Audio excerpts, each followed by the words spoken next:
Hello everyone, welcome back to another session of Lesson 2, Socialism in Europe and the Russian Revolution. Today we will study about the First World War and establishment of Russian Empire. The First World War broke out in 1914 between the two European alliances, Germany, Austria and Turkey, the Central Power, and France, Britain and Russia, which is later joined by Italy and Romania.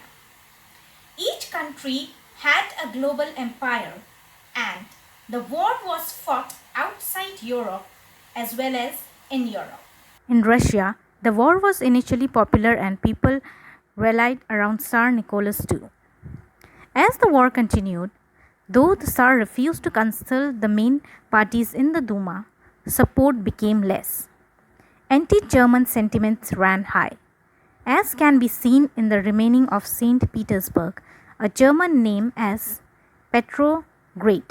The Tsarian Alexander's German origin and poor advisors, especially a monk called Rasputin, made the autocracy unpopular.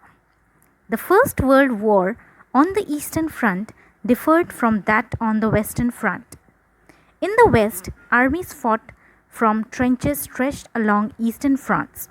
In the east, armies moved a good deal and fought battles, leaving large casualties. Defeats were shocking and demoralizing. Russian armies lost a battle in Germany and Austria between 1914 and 1916. There were over 7 million casualties by 1917. As they retreated, the Russian army destroyed crops and buildings to prevent the enemy from being able to live off the land. The destruction of crops and buildings led to over 3 million refugees in Russia.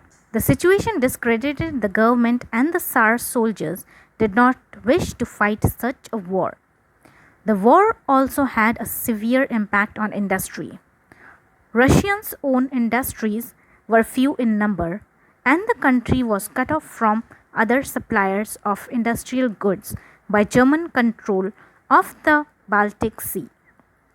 Industrial equipments disintegrated more rapidly in Russia than elsewhere in Europe.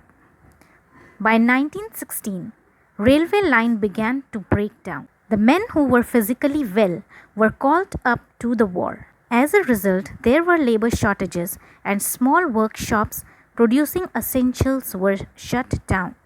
Large supplies of grain were sent to feed the army. For the people in the cities, bread and flour became scarce. By the winter of 1916, riots at bread shops were common. Students, I hope you all have understood this much. We will continue this lesson in my next video. Thanks for watching.